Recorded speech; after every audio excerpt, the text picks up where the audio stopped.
It's Mark, anything and everything. We're here in Canal Boulevard, New Orleans, doing a siding job.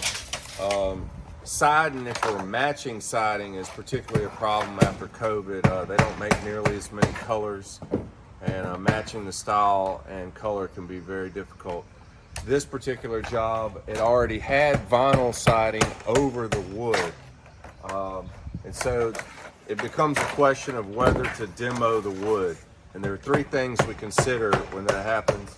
One of them is that our fasteners, our nails, have to have good contact with the studs. It has to be secured to the wall properly. The second thing is that it has to be flat. We don't want it to be wavy. So if we have a flat enough surface and the wall is flat enough, we can go over the old siding with the vinyl, and that's fine.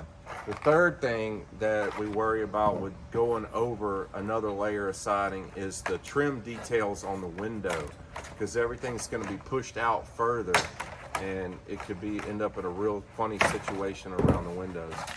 But this particular house met all three criteria, so we're going right back up with the vinyl over the old cypress wood siding.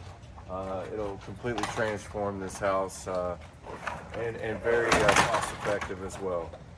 So that's vinyl siding in a nutshell. Smart, anything and everything, give us a call.